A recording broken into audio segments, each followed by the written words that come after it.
We are not only in Two Rivers today, we're also in San Francisco, which from the weather out there, I wish I was also in San Francisco.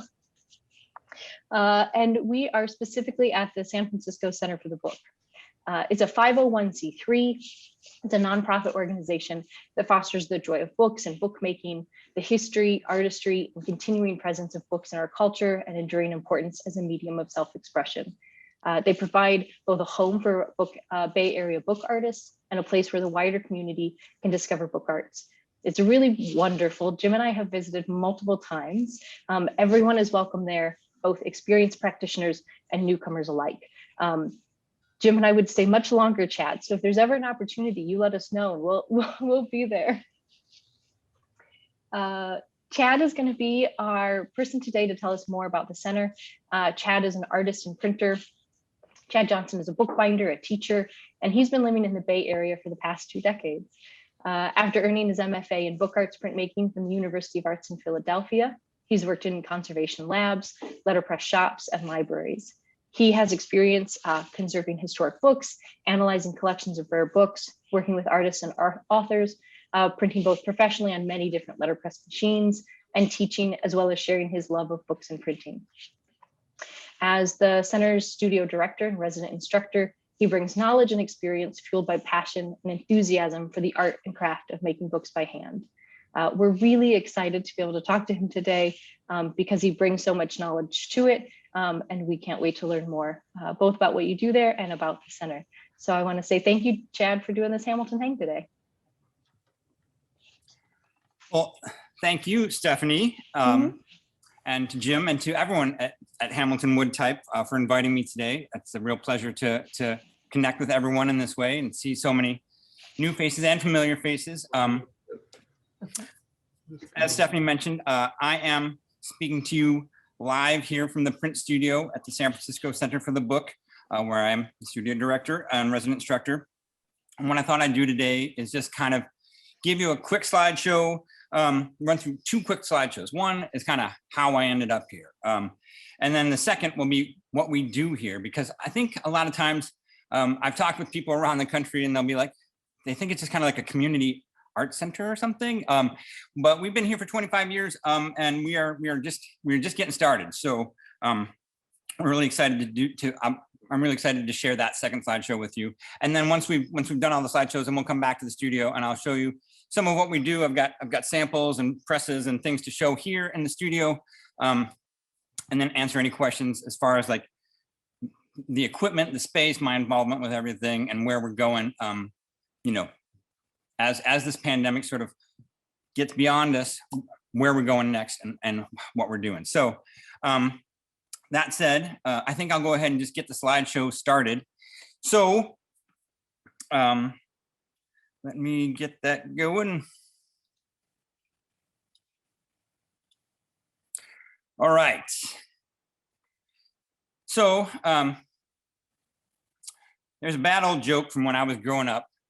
I used to get from my dad, which is the punchline was, you can't get there from here. And that came to mind when I was thinking about how a punk rocking skateboarder kid from the Finger Lakes region of New York State ended up living in San Francisco and teaching letterpress and bookbinding. So I was kind of curious as to how that happened, but apparently it did. So here's a brief overview of how I ended up here at the center.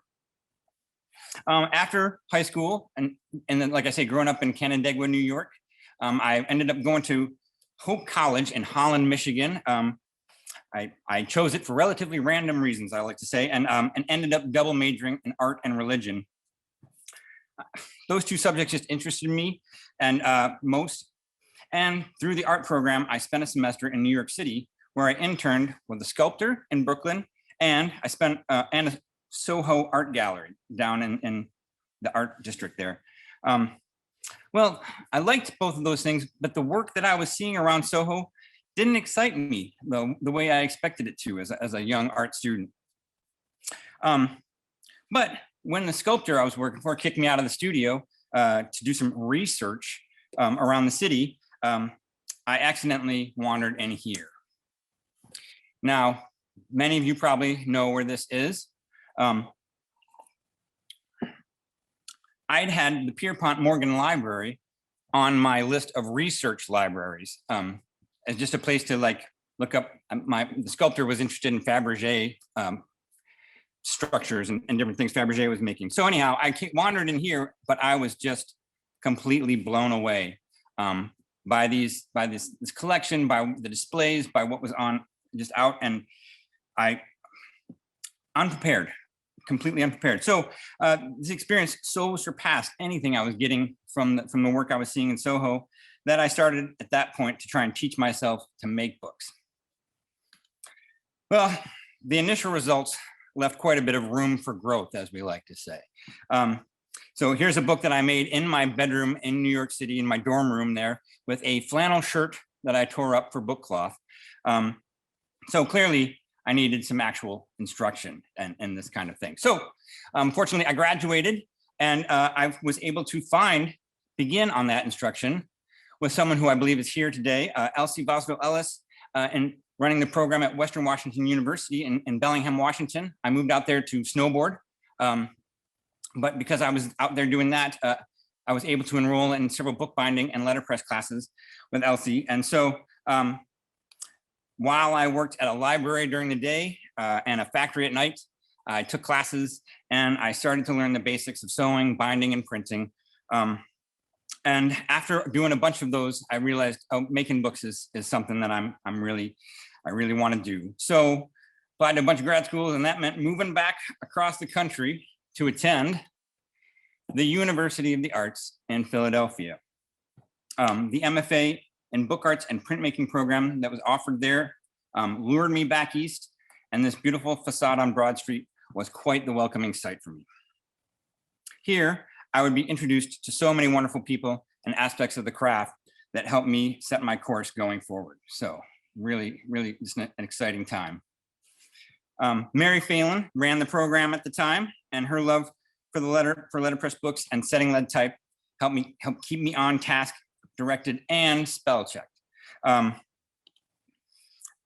Peter Crudy shared his love of typography and letterpress techniques while simultaneously running his own print shop in Brooklyn, New York. So here's Peter, I think, teaching at Parsons. Haiti Kyle, who is also here today. Haiti and I spent many hours together, both in the bindery at school and also at the American Philosophical Society, where I interned with her as a conservation assistant. And also James Green from the Library Company of Philadelphia taught an amazing course of the history of the book, history of printed books. And that class just instilled in me such a great love for the history and structure of the craft and its legacy that it really set the tone going forward. Unfortunately, I graduated and I had to start working. So I went to the Conservation Center for Art and Historic Artifacts on the other side of Philly. That is not me. I do not look that good in a kimono, but my desk is over here in the back corner. That was where I sat and worked and made many boxes. There, I was just, like I said, I was a conservation technician. I was not a conservator. So I cleaned, I made boxes, I made paste. Whoop, wrong way. So it was a great place for me to get started and just experience a lot of different book structures. While I was also there, I met a paper conservator who was finishing her degree at Winterthur named Amanda Hunter. Since she needed to get her third year internship at the Legion of Honor in San Francisco, we figured it would be best to get married in her hometown of Tucson on the way to the West Coast. So we did. We drove across country, stopped in Tucson, got married at the Botanical Gardens, and then got back in the U-Haul. But once we arrived in the Bay Area, since she was in conservation, I decided I would find another field. So I started calling around, checking around at the local print shops. Peter Koch, here with his wife, Susan Filter, brought me on as a printer's devil at his shop in Berkeley, where I cleaned presses, set type, and printed things with Peter and Richard Siebert, who was also printing there at the time. Together, we printed a lot, and I was introduced to the local community of printers and book lovers. Among that community was Fred Boltmer of Havilah Press in Emeryville, California, pictured here with fellow printer Grendel Lofquist. Fred and his wife, Barbara, who are here today, they invited me to help out with the private press work at Havilah, and we designed, printed, and bound several editions over the years. And Fred and I have also moved, cleaned, and rebuilt quite a few presses. So I owe my love of the iron hand press to the time I've spent with Fred. Now, around that same time, I met Norman Clayton of One Heart Press in San Francisco. This is not at One Heart Press. This is at his own place now, Classic Letterpress in Ojai, California.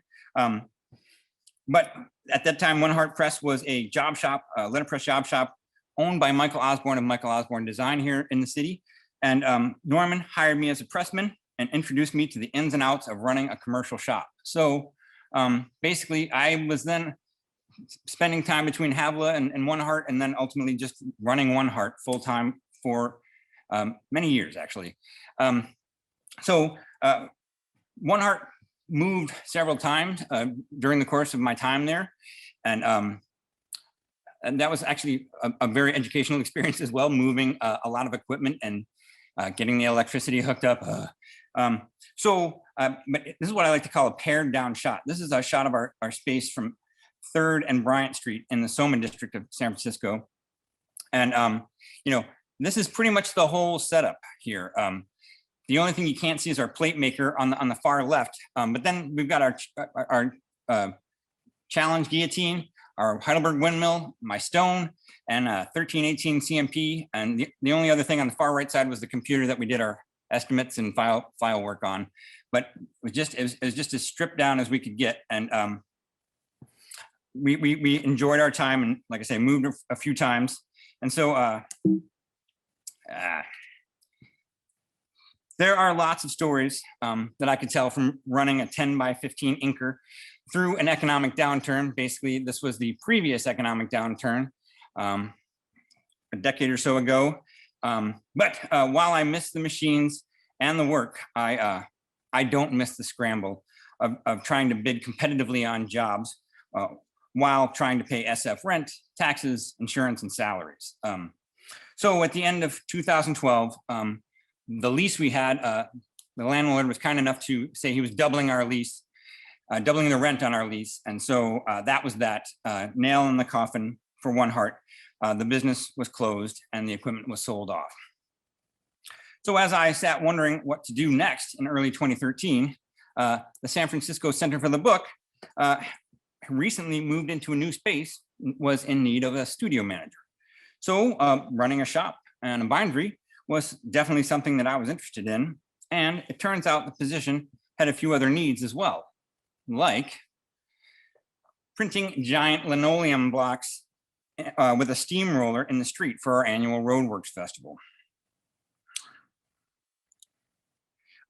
Assisting with field trips, where I can introduce a new generation of students to the wonders of analog technology.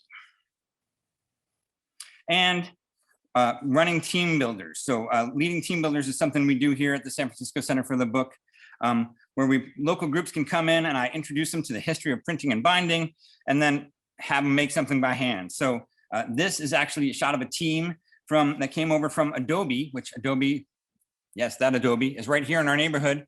So they brought a team over to experiment with our type and to make some posters with ink instead of pixels. So all those things have been really a great way for me to expand the reach that I get to share with people. When I was alone in a job shop, didn't have that same kind of experience. So come back to that image of me on the Center's Reliance Midget. Now, I just want to pause on this picture. Don't look at me. Look at the press. So here in the press, you can see that the frame head had been cracked long ago and then brazed together. And then they actually put a piece of cast iron in between the two stirrups of the head there so that it won't crack again, be stronger.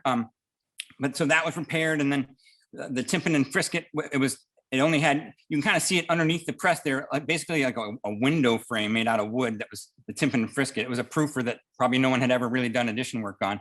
So we had a machinist fabricate us a new Timpan frisket. And we got that press working. And so I took this picture to try and get a bunch of interest going in getting folks interested in taking an iron hand press class. Well, I wouldn't say it sparked a flood of interest in a hand press class, but I still like this picture. And maybe I like it because it reminds me somehow I found a way to help people experience some of that awe I first found in the Morgan Library. And the amazing time travel that happens with books and printing is something that I want to keep sharing with students and with practitioners alike. So I like this picture just because it's a little bit of time travel, and apparently it shows that I can get here from there. So enough about me. So the San Francisco Center for the Book. I'll be turning my camera back on in a little bit, or turn off the slideshow. But first, I thought I'd give you a bit of background and do a virtual tour via the slideshow, so that I'm not walking around and tripping with the camera. So here we go. Back in July of 1996, nearly 25 years ago, you'll note, founders Mary Austin and Kathleen Birch on the right here, they created a venue for displaying and teaching the arts of the book in what was once and would be again a dry cleaning shop. Here, it's down here in the Potrero Hill district of San Francisco. So they're pictured here with co-conspirators Susan Landau and Steve Woodall. They started putting up exhibitions and hosting classes that were by, of, and for the book. And here is a view of our first space around the corner on DeHaro Street. The center remained here in this little space until 2002, when we moved to the other end of this building. So it's a long diagonal building. We moved from the small shop on the end to the bigger shop on the far end. And we were in that space until 2012, when we moved around the corner to Rhode Island Street. So we're still on the physical same block. My standard joke is that we're like the Jeffersons moving on up, except for we're moving on around the block.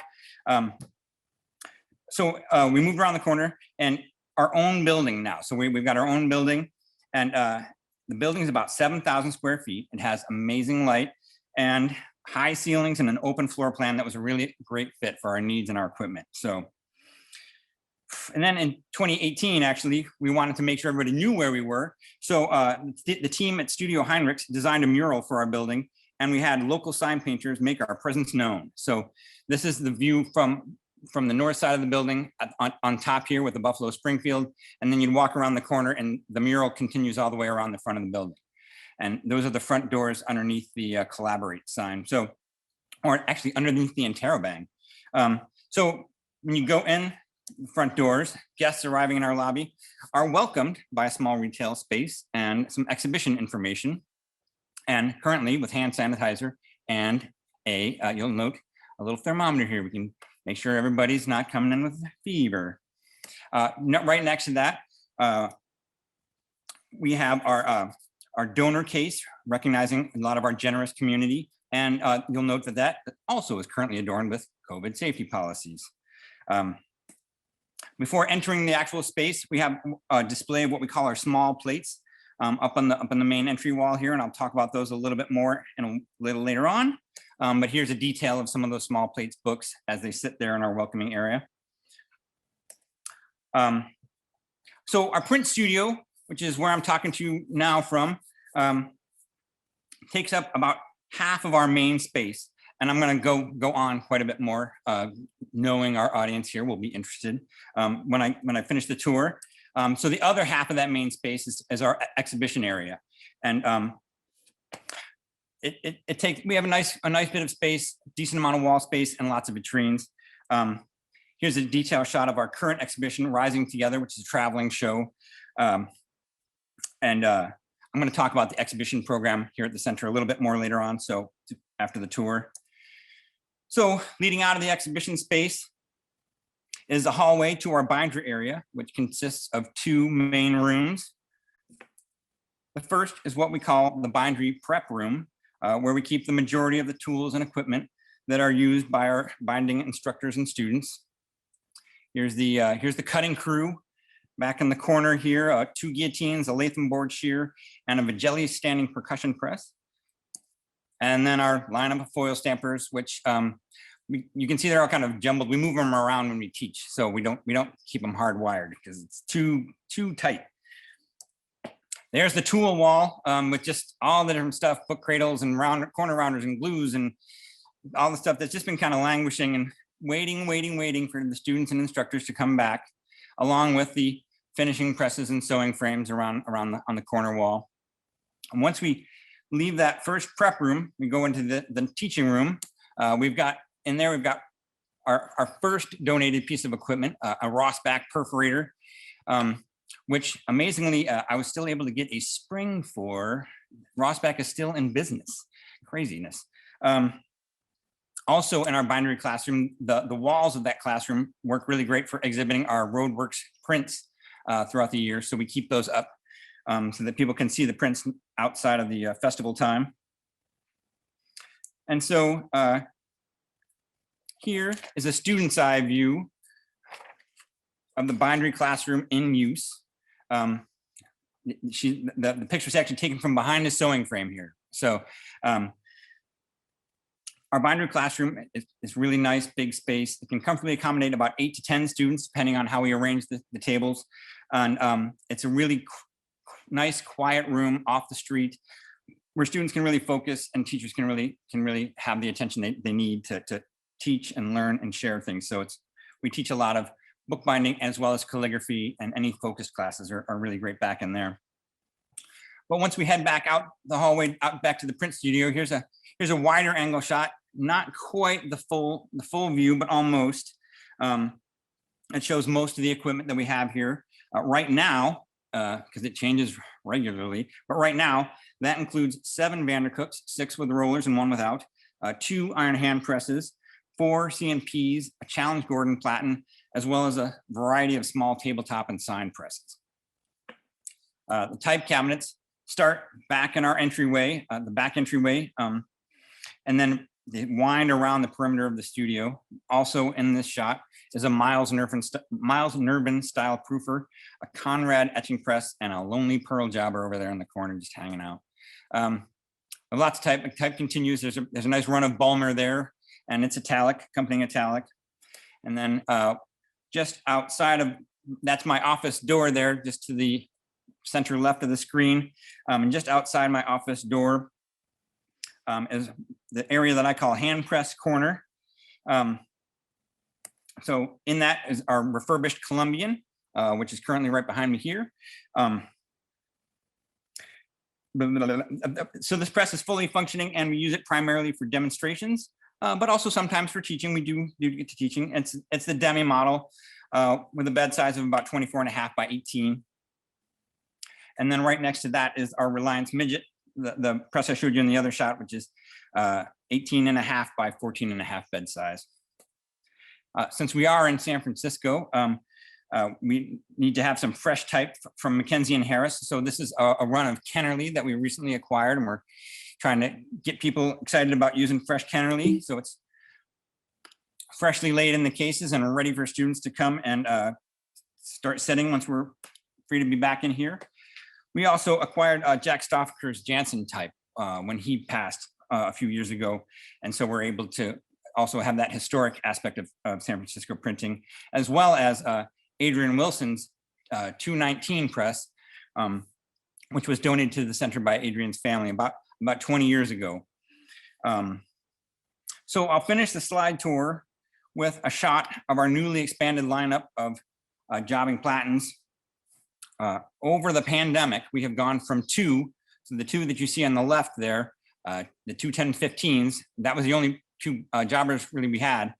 And then besides the pearls that I haven't fixed up, to now we have 5. So we got 2 8x12s back in the corner, and then right in the front here, that's looking a little rusty yet, as the Challenge Gordon that I mentioned earlier. And that's about the same size as the 812s. So that's one of my big tasks, has been moving everything to get those in, and now getting those working and getting them functioning so that when students come back, we can get everybody, line them up on the CMPs and get them running. So before I flip the camera back on, I just wanted to talk a little bit about what we do here at the center. Primarily, we are now a teaching institution. where we offer classes in bookbinding, letterpress printing, and related arts such as marbling and calligraphy. We hope to soon return to our norm of offering between 200 and 300 classes per year to over 1,000 students. Obviously, things have changed a little bit over the past year, but we're looking to get back to that. We also have a couple of imprint programs where we make things. Those are small plates, which I alluded to before, and ROADWORKS, which is our big lino printing festival. Small Plates is an invitational edition series where artists submit proposals. Those are voted on, and then the artists produce an edition of books. The only stipulation that we make on that is that the quantity be between 50 and 100 books, and that the height and width roughly measure 4 inches by 4 inches. They can be as thick as you want, but they gotta be 4 by 4. And then ROADWORKS is our street printing festival, and I'll get to that after I talk about Small Plates for a second. So Small Plates has just been a really great opportunity for us to encourage book artists to work in the edition format. It's really an aspect of printing that I feel very strongly about, having run a job shop and done bookwork myself. But it's also presented a whole bunch of different opportunities for us. So we've been doing the Small Plate series now for over 12 years, and we've seen many, many wonderful books get produced. It has also offered many editioning challenges that I was able to assist with. So here is a shot of Ariel Hansen Strong's book, Still, which used ice as a central metaphor. When Ariel and I realized, because we make a model and then we go from there, but when Ariel and I realized that we were actually going to have to use a palm sander on 100 of these acrylic boxes, so this box is just, the casing is an acrylic box that she bought off whatever, eBay or YouTube or Amazon or whatever. When we realized that we were going to have to hand palm sander those 100 of those to make it look icy, Ariel and I decided that industrial earmuffs and padded gloves were going to be part of our editioning equipment that year. So it was a lot of sanding. And here we see Helen Ip's amazing variation on the Chinese sewing box. What I did for this was we made polymer plates of her complicated origami folding patterns and blind scored all that paper using the Vandercooks to score them up to help with the subsequent folding of over 1,000 individual boxes. So each one of those books has about 12 boxes, 12 folded boxes on it. So multiply that times 100, it was about 1,200 boxes that we all had to fold. Lots and lots of volunteer time and community goodwill went into getting this edition done. So for ROADWORKS, which we have now been doing for 17 years, including a parking lot version last year during lockdown. We did not do a street festival, but we did a parking lot festival. We have a similar process. So we, in the spring, our imprint committee takes proposals in the form of sketches from local artists. The juried winners are then given a 3-foot by 3-foot piece of linoleum gray, battleship gray linoleum, and they get to work. Carbon, carbon, carbon. So here we see the sketch submitted on the left by Hannah Cousins in 2019 and the resulting amazing print that she was able to make for us. We get a very key assist from our good friends at the Roots of Motive Power for ROADWORKS. The Roots of Motive Power, they're up from Willits, California, which is about a couple hours north of us here in Northern California.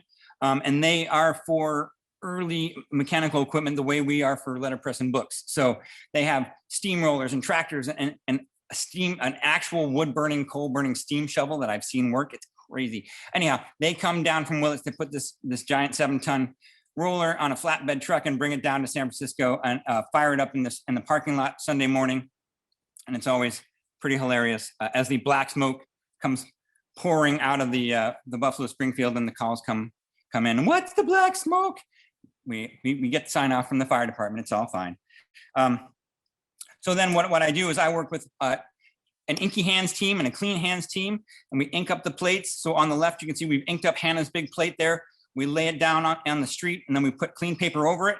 And so this is the shot after the roller has backed up, and they're peeling up the print from the plate after it's been printed. So that's a sprint. We do that from 11 to 4 all day. And then on the right side of the screen, the other part of the day that we do at the festival is a community print area. And so people are able to buy smaller 9x12 linos. They carve them, they send them in, and then we print those throughout the day. We print them 4 up on that same block so that we're able to produce a lot of those.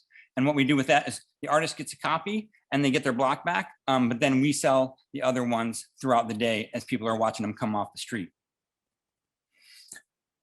So exhibitions is still a really big part of our mission and what we do here at the center. We feel very strongly about sharing the art of the book as it's moving forward and growing. So we generally host about 4 exhibitions every year. And while we have done some installations and themed shows, we primarily focus on displaying books and book art. So you can see we've got a lot of shelves and vitrines for displaying the books. Here's just a small few examples of shows we put up in recent years.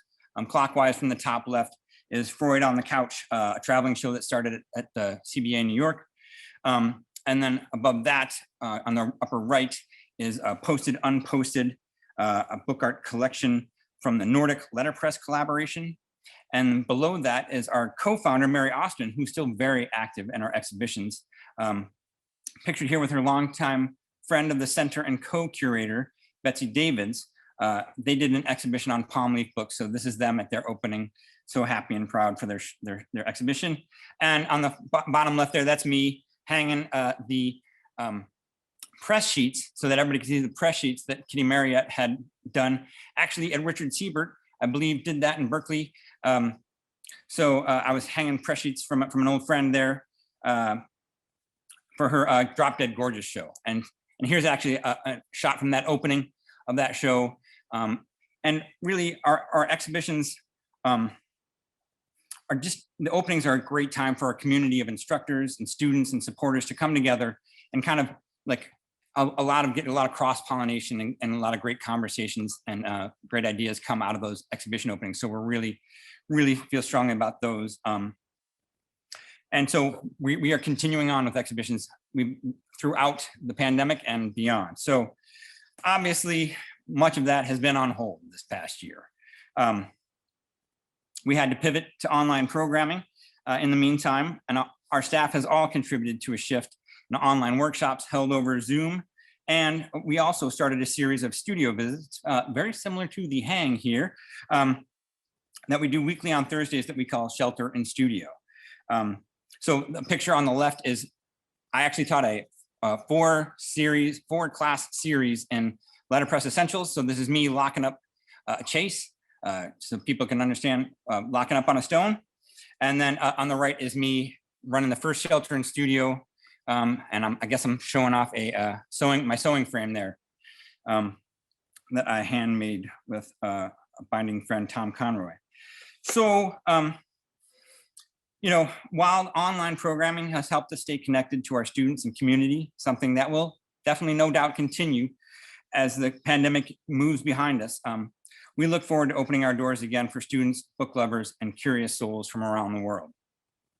So I'll end the slideshow here with an image from our print studio during ROADWORKS a few years ago. Now, in the foreground here is one of our beloved letterpress instructors, Mary Rizzola Laird, and she's helping an attendee pull a poster on a Vandercook, although it looks like she might be getting scolded a little bit.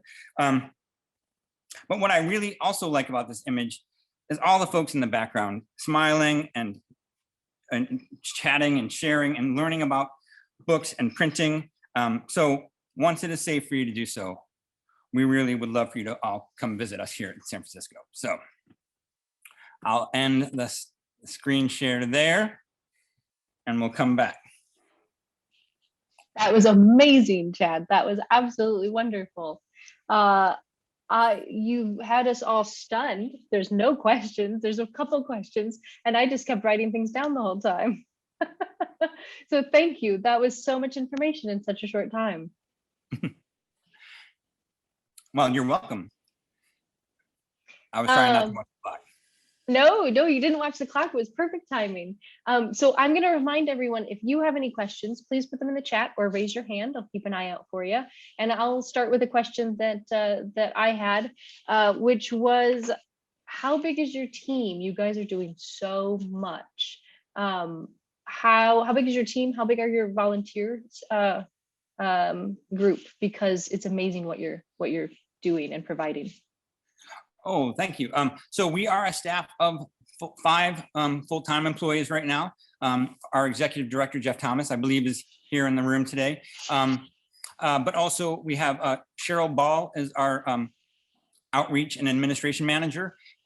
Jenny Hinchcliffe is our exhibitions and program or volunteer manager. And Sarah Songer is now our program and studio manager.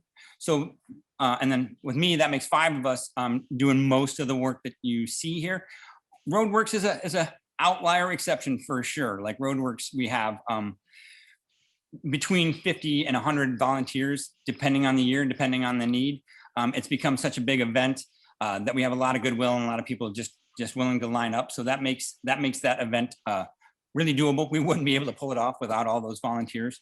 And then so in addition to that, we have instructors on our basically you know, whatever you want to call it, our role that regularly teach with us. So we have anytime between 30 and 45 instructors who are regularly teaching with us.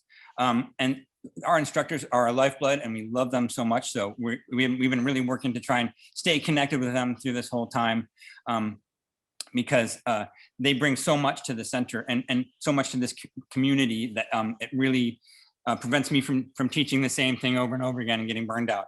Having lots of people come in and share different perspectives and different. So, but you know, it is a lot of work, and and we all kind of thought, oh, we're closed, you know, for this pandemic year. We'll get so much done. We've been more busy throughout this past year, just kind of really trying to keep everything going, keep all this plate spinning. So it's been a good challenge. We feel the same thing here and fully understand. We've been closed for a year, just started opening on Saturdays again. But we've been busy the whole time. So you guys did so much before and you're still doing so much through it. It's really amazing to see. Oh, thank you. There's a couple questions. One is, how long are you open each day? Is it 7 days a week? And it could be pre, during, or post pandemic. But yes, there's multiple answers to that question. So pre-pandemic, we used to be open 7 days a week. And we taught, one of the main reasons we taught classes, a lot of our classes are taught on the weekends. Obviously, it's a really good time for working students to come and take classes. Through the pandemic, we are not open. We have not been open to the public really until just recently in the last like maybe 3 weeks or so. California's on a tier-based system. So we recently moved into the red tier and then the orange tier where we can actually allow people in by appointment. So we do have people coming in by appointment currently, but we're still not unlocking our doors to the public at this point. After the pandemic, we haven't decided yet, but we are thinking about maybe not 7 days a week so that we can maybe get some of the stuff done around the shop and I can get to cleaning up and doing different projects that I have great visions for the projects. So. Well, and we were talking about it too here at Hamilton. Sometimes you can even offer more by not being open every day. So it's a balance. Yeah, I mean, for sure. Mm-hmm. Well, we're all looking forward to opening again when that happens. There's a couple of good questions. We've got Molly here. She's at the Minnesota Center for the Book, and she wants to know, when you have more type donated to you, where do you put it? Because it's a constant struggle for them there. Yeah. So it is a constant struggle. I mean, basically, like I just kind of continually shift things around. At this point, I'm not taking any more type donations. I just can't, unless it would be like an amazing run of starting at 8 and going to 72, the full Megillah. I don't really take type. The problem is that when someone donates a press, they also say, oh, and good luck or good news, there's also this cabinet of type. And so I end up taking the type for those reasons. again, though, fortunately, Mackenzie and Harris is just across town. So if it's stuff hopefully that's one of my big projects on the closed days, is to start really going through the type and making room for everything. I mean, I've got a lot of cases, when I open them up, I'm like, oh my God, why am I saving this? But I just never have the time to go through and sort and get everything organized. So, but it is a constant challenge, and it's really this heartbreaking moment when these people call and like, I've got this great type, and I'm like, it's actually not that great. I mean, it's cool, but I can't do anything with 4 E's. When the case is just a partial case, mostly mouse poop. So. Jim can talk a lot about how many times we would go to get a press and then suddenly have a whole shop that we had to also bring back. And I'm sure many people on the call have had that happen. And sometimes it's wonderful, but sometimes it is very tough. Yeah. And you can't tell the mouse poop from the lint or the dirt in the cases, and then you got to let it go. Yeah, one of our instructors here, Alan Hillesheim, is got a great idea. Many people are probably familiar with the transfer case, right? Which is like you take a type case, you take the bottom out, you put a screen in, and then you're able to flip type over and transfer it from one case to another. Really handy way of transferring type. But he also modified a version of his transfer case where you just put the screen over and then you vacuum through the screen so that it jumbles up your type a little bit, but you can clear out a lot of stuff that way. So I'm going to make a couple of those here very soon because I have gotten several cases of type or cabinets of type with these press donations that I haven't gotten to yet. Yeah, we are definitely dealing more with wood type here at Hamilton, obviously. Some people, I love it when they say, wait, you have metal type? And we're like, well, yes, we are a print shop as well. So we have both. A couple of really good questions about specifics because people want to get involved. I'm going to put them all together, but I can help remind you what they were. People want to know more about renting press time, if that's a possibility, how to apply for residencies, and our internships. They're an opportunity as well. So kind of like how can people get involved? What opportunities are there? Yes, and yes. So we rent press time. And part of our education program is what we call our core program, and that's our certification program. When we are open, we are not offering the core online, unfortunately. We don't see a way to do it practically. But when we're back open, the core is a series of classes. We have both a bookbinding core and a letterpress core. And once people take that series of classes and they get certified, then they're free to rent time in here. Basically, we try to keep the rates real low. I think before we closed, we were basically charging $20 an hour for print studio time and $10 an hour for bindery time. And really, what I told people that it's like a rental car situation. It's not the moment you enter the door, it's just the moment the press is in use, just to make sure that people don't set up a press and then go out for a 3 martini lunch. That said, we love having people here in the studio. Right now, I'm doing limited rental, about 2 people at a time in any given studio, so that we don't have a lot of overlap. So that's the answer to the first question. Studio rental, absolutely. One of the reasons we have all this equipment. We don't want to be an equipment hoarder. We know that a lot of people are looking for stuff, so I've stopped taking equipment. But we have a lot because we want to be able to teach those classes and have people actually learn, and then be able to come back and rent time. So that's a big part of what we do. Residencies, we don't necessarily have a residency per se, but both the small plates and ROADWORKS, people can apply to do those. And they can just email me. You can drop it into the chat. I'm chad@sfcb.org.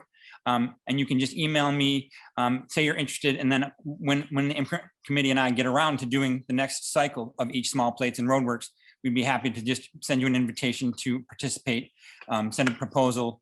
But basically, we don't currently have any actual like working residencies, but we do those 2 imprint programs, so people can apply for those. Internships, again, yes is the answer.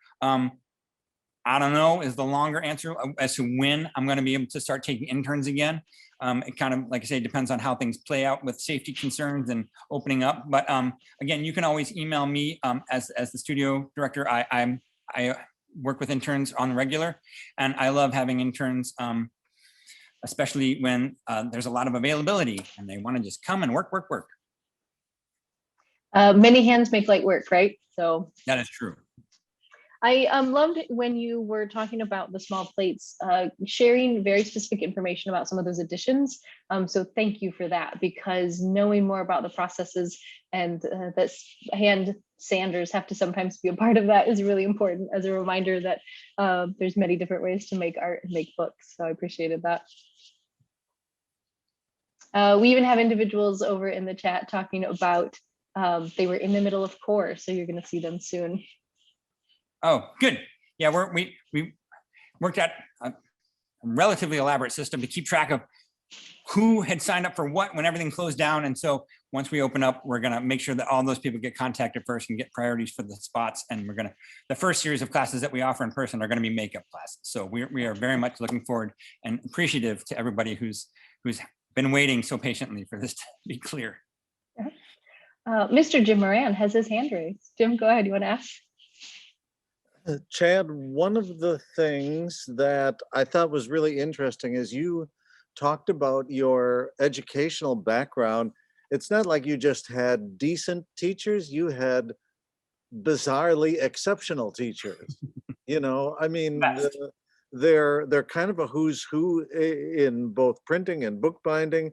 I mean, what was your perspective then versus perhaps later on when you begin to see, you know, Peter Crudy's name come up all over the place or something like that? You know, when I was applying to grad school, I think it was a couple of years ago. There weren't, I don't think there are different programs available. I can't remember, but I applied to all of them because that's how I did. But I remember I didn't know anything. I mean, again, I just kind of discovered this whole field, so I didn't know any names. But I remember reading a lot of the bios of the professors at the University of the Arts and going, well, Haiti works at the APS. She's a conservator. Peter runs his own shop. Jim said, you know, so I saw that these people were in the field, and that's one of the reasons I chose that school, because I was like, I want to end up in the field somewhere, somehow. So I did not know the bounty of knowledge that I was going to be privy to. I was just excited to see people who were doing it as well as teaching it, because that was something that I really felt strongly about. And actually, along those lines, there was a question to me that specifically said, could you talk about your work with Kitty Marriott a little bit more, because they were intrigued by that. Well, I should be clear. My role with Kitty Marriott was basically exhibition tech. I was installing the exhibition here, but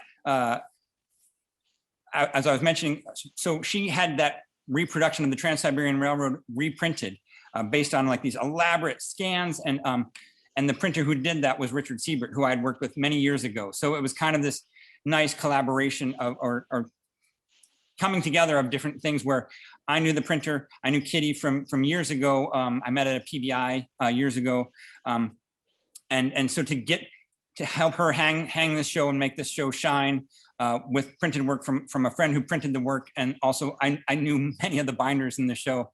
It was just this real treat to be able to like use my skills, just hanging work and moving lights and vitrines and stuff like that to make her work shine. So, you know, I'll props to Kitty on that show. I mean, if you haven't seen that show, find it wherever it's available, or buy a catalog from our store, because we still have catalogs available. But it is literally drop dead gorgeous. Well, and even, I mean, speaking to your ability and your skill that you brought to that position, Jim and I work in a small nonprofit. We, and anyone else on the call that works at a small nonprofit, know that it's not always just the job description, right? You're bringing a lot of past knowledge and history to that position. And every day is probably different. Is that true? Oh, yeah. And basically part of that for me is, through all that education through Hope and through UArts, I was working as an exhibition prep in different galleries and different places. So the Print Center in Philadelphia and Dupree Art Center in Hope. So I worked hanging artwork. And so when I arrived here at the center, that was also part of my job, was a gallery prep guy. I'm very familiar with paint rollers, coverage, designing sign exhibition labels. Because we have so much book work, I came up with a little placard that I can score on the C&P and then double stick tape together and then stick it to the side of the vitrine so it doesn't take up all the real estate in the vitrine. So there's just different things that play in just after decades of doing gallery work. Yeah, and it all comes together. And actually a nice maybe last question could be, Bob and Carol want to know more about the programs that you've done with younger students, because it does look like you teach all ages there. Could you tell us a little bit more about the younger students you're working with? Yeah, I should be clear, we primarily, our main push of our education is for adults, 16, 18, older. If younger kids want to take our regular course offerings, we're usually okay with that. We just have to run it by the instructor first, depending what tools, what equipment, what kind of things that they're going to be using. But in addition to that, with our team builders and field trips, we will bring just groups of students in from different schools. And we basically have like kind of a set program that we teach them. So I kind of set up a program a few years ago and then handed it off to one of our instructors, Bettina Pauli. And so she runs most of those field trips now. But what those will look like is the kids will come in, they're all loud and jumping around. It's really great. And then they circle them around the tables, and then Bettina will explain to them what makes a book and how does things get printed. And then she basically prints a cover for them. They all get to print their own cover on a Vandercook, and then they sew up a pamphlet stitch. And that 10-minute process takes about 2 hours. So, which is great. I mean, again, it's the kids have a ball, and it's so fun to see the kids, walk out with this little book that they made. And so we're thinking about more ways to expand those programs, especially like right now we're thinking about with the online capabilities, could we just make an online series of classes that we could offer to schools that might not be able to travel to San Francisco, but we haven't quite had time to develop that programming line yet, but it is on our minds. Oh, nope, I fully understand all of the parts and pieces that go into it. I think you just saying that 10-minute process takes 2 hours is one thing that also we all understand, is that it's really fun to share it, but it does take time to really share this craft and art form. I want to say, Chad, thank you so much. That was really, really wonderful, because we could share what you're doing and what you're going to continue to do. That you do it with a staff of 5 is unbelievable and amazing. So thank you for sharing so much about the center and your history. Yeah. Well, and thank you again to everybody who's coming in. It's so nice to see Haiti and Elsie and so many people that have been with me on the whole ride. So thank you for coming, and come visit again. We had a show of Hades here a few years ago, and it was just so wonderful to, I got to be her TA again after all these years. And we just had a delight. So we're really glad to be here. We're grateful that this organization has been able to weather this crazy year. And we're just gonna try and keep riding it out here as we move through 2021. It does say a lot that you guys could keep doing it. And so thank you for all of your hard work. I also want to say thank you for everyone for joining us. It's so important, and we love seeing you every week. We love seeing the new faces. And one of the ways that we can continue to do free programming like this is by becoming a member. We're also a nonprofit, and it will help us open our doors during the cold Wisconsin winter. It helps make sure that we keep the heat on and that we can continue to do programming like this. So thank you to all the members on the call. And if you are not one, we ask that you consider it. It really helps us make sure that we can continue great programming.